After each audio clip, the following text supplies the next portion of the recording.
Concentration of solution. अब concentration of solution का क्या मतलब है, इसको आप इस तरीके से समझ सकते हैं कि मान लीजिए ग्लास ऑफ वाटर में आपने 1 टेबल स्पून शुगर डाला एंड आपने इसे डिसॉल्व करा दिया, ठीक है। अब उसके बाद 1 ग्लास वाटर और लिया आपने, या उसी ग्लास ऑफ वाटर में आपने 1 टेबल स्पून और ऐड कर दिया, किसका? शुगर का। यानी कि इसी ग्लास ऑफ वाटर में आपने शुगर और ऐड कर दिया, वाटर उतना ही। अब आप ये बताइए कि यहाँ पर दोनों के अंदर आपको टेस्ट में क्या डिफरेंस मिलेगा? कौन सा वाला ज्यादा मीठा होने वाला है? ये वाला, एंड ये वाला कम मीठा होगा। तो ये मीठा ज्यादा होना या कम होना ही क्या है कि कितना कंसंट्रेशन आपने इंक्रीज करा। कंसंट्रेशन का मतलब होता है पर यूनिट वॉल्यूम में कितना अमाउंट ऑफ सॉल्यूट आपने डिसॉल्व करा। कहने का मतलब क्या हुआ, शुगर यहाँ पर क्या है? सॉल्यूट है, और सॉल्वेंट कौन है? वाटर है। अब आपने इसके अंदर से अगर 1 चम्मच उठाया पानी मिलाने के बाद, तो उसके अंदर कितना मीठापन है, और फिर जब आपने 1 चम्मच यहाँ से उठाया तो उसमें कितना मीठापन है, तो आपको कहाँ ज्यादा मिला? यहाँ पर। उसकी वजह क्या होगी कि जितना अमाउंट ऑफ वाटर आपने उस स्पून में लिया, उस अमाउंट ऑफ वाटर में शुगर का कंटेंट, और यहाँ पर जो आपने स्पून में वाटर लिया उसमें शुगर कंटेंट, दोनों में डिफरेंस तो होगा, तभी तो ये ज्यादा मीठा है वो कम मीठा है। तो डिफरेंस क्या होगा? यहाँ पे उतने ही पानी में कम चीनी है और यहाँ उतने ही पानी में ज्यादा अमाउंट ऑफ शुगर है। तो इसका मतलब क्या हुआ कि कंसंट्रेशन ऑफ सॉल्यूशन का मतलब क्या हुआ कि किसी गिवन सॉल्यूशन में कितना अमाउंट ऑफ सॉल्यूट आपने डिसॉल्व करा है पर यूनिट वॉल्यूम। जब मैं कहता हूं पर यूनिट वॉल्यूम, तो वो वही मतलब हो गया कि जब आपने 1 चम्मच निकाल के उसे चेक करा और 1 चम्मच निकाल के इसे चेक करा, तो आपको पता चला सेम वॉल्यूम में मीठापन ज्यादा इसके अंदर है, तो इसका मतलब सेम वॉल्यूम में ज्यादा सॉल्यूट किसके पास है? इस वाले के पास है, यानी कि ज्यादा शुगर इसके पास है। आया बात समझ या नहीं? तो ये जनरल बात समझ ली हमने, क्या है कि कंसंट्रेशन ऑफ सॉल्यूशन का मतलब क्या होता है। जब भी हम किसी सॉल्यूशन के अंदर कंसंट्रेशन की बात करते हैं, तो हम क्या कर सकते हैं? हम किसी भी सॉल्यूशन को कह सकते हैं डाइल्यूटेड, किसी भी सॉल्यूशन को हम बोल सकते हैं कंसंट्रेटेड, और किसी भी सॉल्यूशन को हम बोल सकते हैं सैचुरेटेड। जो कंसंट्रेटेड और डाइल्यूटेड वर्ड्स हैं, ये एक्चुअली में कंपैरेटिव टर्म्स हैं। कंपैरेटिव टर्म्स का मतलब क्या हो गया? जैसे टॉल, स्मॉल, तो ये टॉलर और स्मॉलर क्या होती है? कंपैरेटिव टर्म्स होती हैं। वैसे ही डाइल्यूटेड और कंसंट्रेटेड क्या है? कंपैरेटिव टर्म्स हैं। अब डाइल्यूटेड और कंसंट्रेटेड के अंदर डिफरेंस क्या होता है? मानिए कि यहाँ पर 1 टेबल स्पून आपने शुगर डाला इसके अंदर। अब आपने क्या करा कि कुछ भी आप बना रहे थे, आपको लगा कि हो सकता है ये ज्यादा मीठा हो, तो आप क्या करोगे? पानी डालोगे। पानी डालने से आपने क्या करा? जो अमाउंट ऑफ सॉल्यूट था इस पर्टिकुलर किसके अंदर? सॉल्यूशन के अंदर, आपने उसका पर यूनिट वॉल्यूम कंसंट्रेशन क्या कर दिया? डिक्रीज कर दिया। भाई अगर आप कम मीठा करना चाहते हो, तो आप क्या चाहते हो कि भाई जो चीनी है वो जितनी इस पर्टिकुलर सॉल्यूशन में डिसॉल्व हुई है, वो अब जो है उसका जो अमाउंट है वो मुझे डिक्रीज करने के लिए इसके अंदर मुझे क्या ऐड करना पड़ेगा? पानी और ऐड करना पड़ेगा। तो आपने क्या करा? इसके अंदर इसका कंसंट्रेशन शुगर का डिक्रीज करा after mixing more water into it. तो एक्चुअल में आपने इस सॉल्यूशन को क्या कर दिया? डाइल्यूटेड। डाइल्यूटेड का मतलब ही क्या होता है कि जब आप कंसंट्रेशन क्या कर रहे हो? डिक्रीज कर रहे हो सॉल्यूशन का। यानी कि जब यहाँ पे आपका मीठापन ज्यादा हो गया, तो आपने और वाटर ऐड करके उसको क्या कर दिया? कम कर दिया। कंसंट्रेटेड का मतलब क्या होता है कि मानिए आपने 1 टेबल स्पून शुगर इसके अंदर डाला, आपने टेस्ट करा, आपने बोला कि अभी ये उतना मीठा नहीं हुआ, तो आपने क्या करा? 1 टेबल स्पून और डाल दिया। अब क्या हो गया? अमाउंट ऑफ सॉल्यूट ज्यादा हो गया गिवन सॉल्यूशन में, तो ऑब्वियसली ज्यादा मीठापन ज्यादा हो जाएगा। तो यानी कि आपने उसको क्या करा? कंसंट्रेटेड कर दिया। तो इसका मतलब क्या हुआ कि जब आप अमाउंट ऑफ सॉल्यूट ज्यादा कर देते हो एक गिवन सोल्यूशन में, तो गिवन सोल्यूशन के अंदर उस सॉल्यूट का कंसंट्रेशन क्या कर जाता है, इंक्रीज कर जाता है। आ गई बात समझ या नहीं आ गई? दोनों बात समझ आ गई कि कब मैं डाइल्यूटेड बोलता हूं, कब कंसंट्रेटेड। डाइल्यूटेड वर्ड तब इस्तेमाल किया जाता है जब amount of solute present in a solution is less, amount of solute present in a solution is more, then it would be known as concentrated। अब बात आती है सैचुरेटेड की। मानिए कि ये जो ग्लास ऑफ वाटर है, अब आप इसमें जो है 1 चम्मच आपने ऐड करा और शुगर, और आपने उसे स्टिर करा तो डिसॉल्व हो जाएगा। इसके बाद हमने क्या करा, 1 टेबल स्पून शुगर और डाल दिया, यानी कि वाटर उतना ही है ग्लास में, 1 टेबल स्पून पहले डाल चुके थे, दूसरा टेबल स्पून फिर डाला, डिसॉल्व हो गया। इसके बाद आपने 1 टेबल स्पून और डाला, आपने उसे स्टिर करा, मान लीजिए वो भी डिसॉल्व हो गया। इसके बाद 1 टेबल स्पून और डालिए। क्या लगता है, क्या ये डिसॉल्व हो जाएगा या नहीं होगा? हो भी सकता है हो जाएगा, लेकिन आप ये बताइए क्या ऐसे ही करते करते अगर मैं इसमें ऐड करते जाऊं तो क्या ये हर बार इसमें डिसॉल्व होते चले जाएगा? एक तो ऐसी सिचुएशन आएगी जहां पर आप इस चीनी को चाहे कितना ही स्टिर कर लो, वो डिसॉल्व होकर मानेगी ही नहीं। सही बात है या नहीं? तो हो क्या रहा है फिर भाई? भाई पहले तो जब मैंने 1 चम्मच चीनी डाली थी स्टार्टिंग में तो बड़ी आसानी से डिसॉल्व हो गई, फिर फर्दर भी आसानी से डिसॉल्व होती गई, लेकिन एक सिचुएशन ऐसी आ गई कि मैं यहाँ पर और शुगर इसमें डाल रहा हूँ, स्टिर कर रहा हूँ, लेकिन डिसॉल्व नहीं हो रही, शुगर के क्रिस्टल उसी में दिख रहे हैं। ऐसा क्या हुआ? तो ऐसा ये हुआ कि भाई इसकी जो है एक लिमिट होती है। किसकी लिमिट होती है? एक गिवन सॉल्वेंट की लिमिट होती है कि वो अपने पास कितने सॉल्यूट को डिसॉल्व करा सकती है। भाई ऐसा थोड़ी ना है कि तुम पूरी की पूरी बोरी भर के इसके अंदर चीनी डाल दो तो सारी डिसॉल्व करा लेगी। भाई उसकी एक कैपेसिटी है, यानी कि मैं कितना सॉल्यूट को अपने पास डिसॉल्व करा सकता हूं। तो वो कैपेसिटी जब पूरी हो जाएगी तो उसके बाद तुम और सॉल्यूट अगर मेरे पास लेकर आओगे तो मैं मना कर दूंगा कि भाई मैं डिसॉल्व नहीं करा सकता। तो वो इसके लिए क्या हो जाता है, सैचुरेशन पॉइंट हो जाता है। सैचुरेशन पॉइंट का मतलब क्या हुआ, पीक पर पहुंच गया, यानी कि अब इससे ज्यादा वो सॉल्यूट और डिसॉल्व नहीं करा सकता गिवन अमाउंट ऑफ सॉल्वेंट में।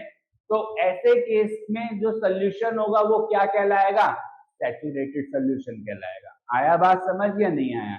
आपने कई बार भाई गर्मियों में ज्यादा देखने को मिलता है कि जब लेट्स से लेमनेड बनाओ या लेमन वाटर बनाओ तो हम वाटर का इस्तेमाल जब करते हैं और जब उसके अंदर शुगर डिसॉल्व करने जाते हैं तो वो शुगर डिसॉल्व नहीं हो पाती है, सॉलिड क्रिस्टल्स रह जाते हैं। उसकी वजह क्या है उसको भी डिस्कस करेंगे, लेकिन वो क्या कहना चाह रहा है उस टाइम पर, सॉल्वेंट ये कह रहा है कि मैं और सॉल्यूट डिसॉल्व नहीं कर सकता, आप चाहे उसको कितना स्टिर करते रहो फिर भी आपको शुगर के क्रिस्टल उसमें देखने को मिल जाते हैं। उसकी वजह क्या हुई, सिंपल सी एक ही बात है कि सॉल्वेंट ने ये कह दिया और सॉल्यूट में डिसॉल्व नहीं कर सकता, मैं अपने पीक पर पहुंच गया हूं। तो उस पॉइंट ऑफ टाइम पे वो सोल्यूशन क्या कहलाएगा, सैचुरेटेड सोल्यूशन कहलाएगा। आया बात समझ?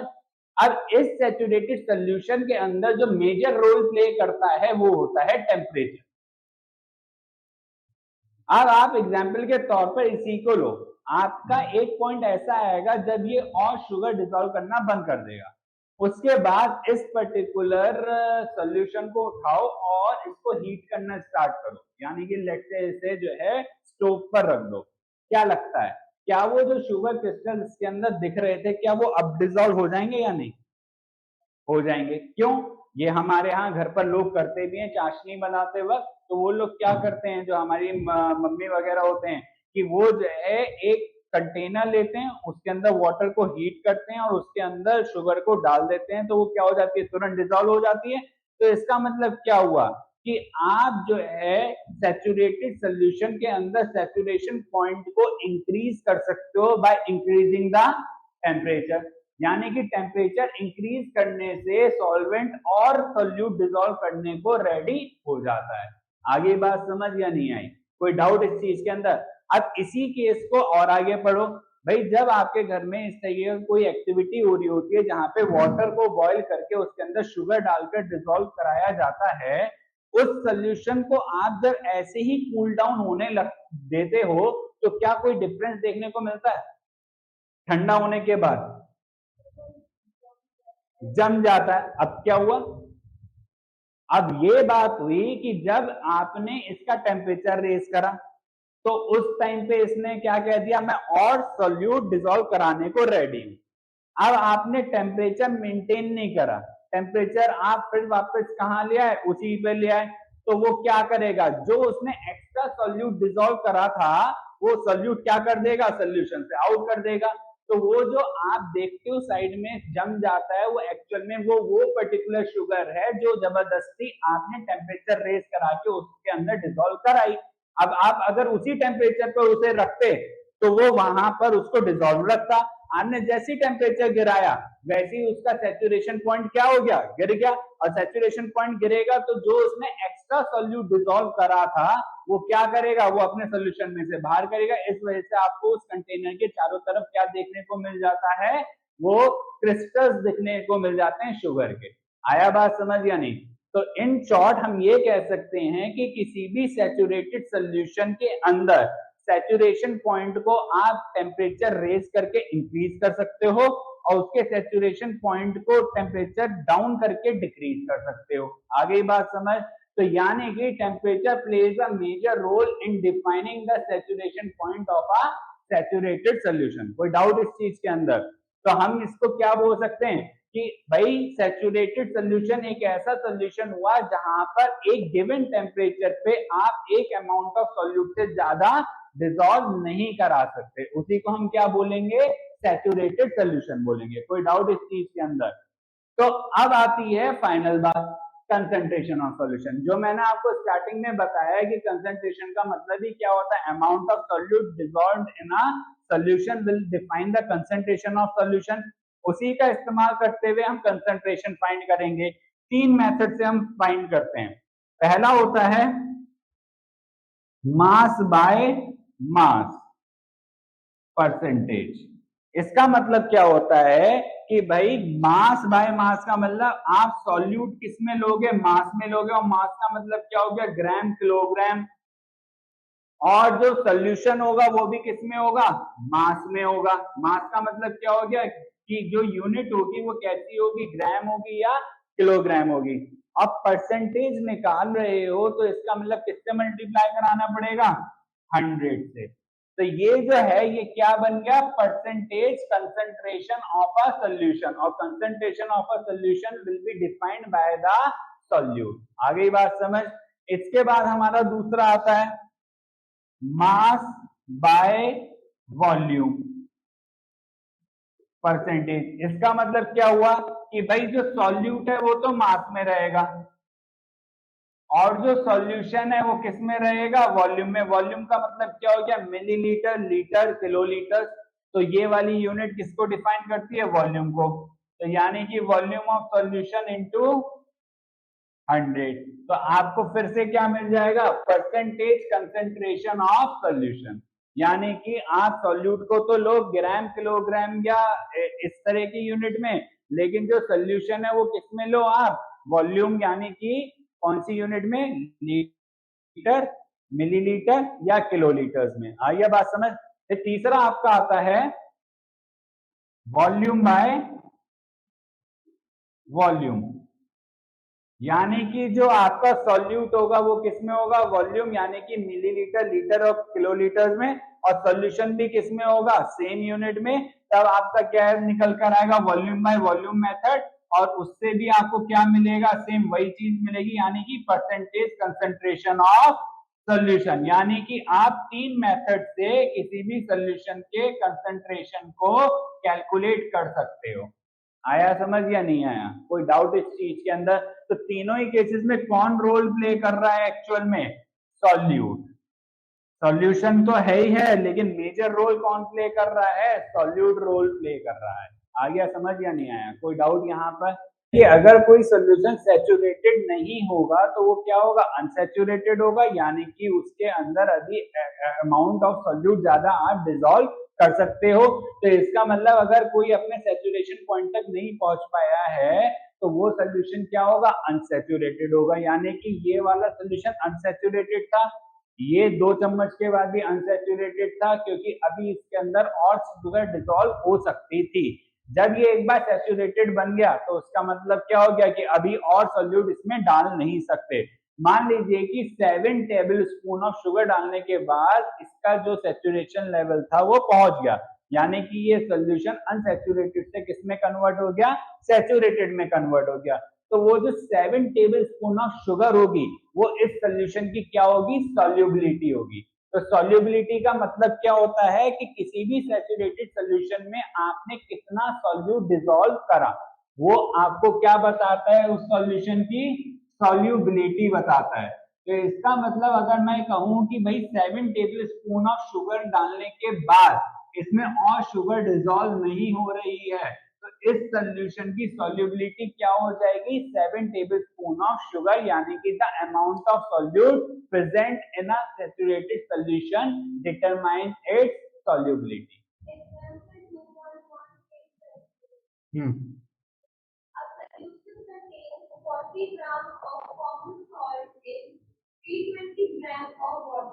तो क्या दे रखा है, 40 ग्राम ऑफ कॉमन सॉल्ट, कितने ग्राम ऑफ,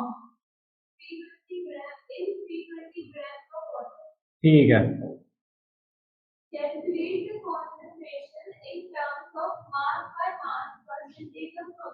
ठीक है। तो आपको क्या दे रखा है, मास ऑफ कॉमन सॉल्ट कितना है, मास ऑफ वाटर कितना है। अब मैं अगर बात करूं परसेंटेज कंसंट्रेशन ऑफ सोल्यूशन की, तो वो कैसे निकलेगा, मास बाय मास में, मास ऑफ सॉल्ट जो कि कॉमन सॉल्ट हो गया, क्योंकि कॉमन सॉल्ट यहाँ पे सॉल्यूट होगा, अपॉन मास ऑफ वाटर। क्यों, वाटर तो सॉल्वेंट है और यहाँ पर बात किसकी करनी है हमें, सोल्यूशन की। तो मास ऑफ क्या आएगा, सोल्यूशन इनटू 100। अब सोल्यूशन की जब मैं बात करता हूं तो सोल्यूशन किससे निकलेगा, सॉल्यूट प्लस सॉल्वेंट से। तो यानी कि हम क्या कहेंगे, that mass of solution will be equals to, किसके इक्वल होगा, mass of common salt plus mass of water. यही वो चीज है जो आपको फॉर्मूले में बताना चाह रहे हैं। तो यानी कि क्या आएगा, 40 प्लस 320, यानी कि कितना हो गया, 360 ग्राम। अब आ जाए यहाँ पर, तो मास ऑफ कॉमन सॉल्ट कितना था, 40, मास ऑफ सॉल्यूशन कितना है, 360 इंटू 100, ये गया 4 1 4 4 9 36, कितना आएगा, 9 1 9 9 1 9, बचा 1 9 1 9, ये ऐसे ही चलता चले जाएगा। तो 11.111% और अप्रोक्सीमेटली 11.11 पे ही कर देते हैं, तो ये क्या हो गया, आपका आंसर हो गया।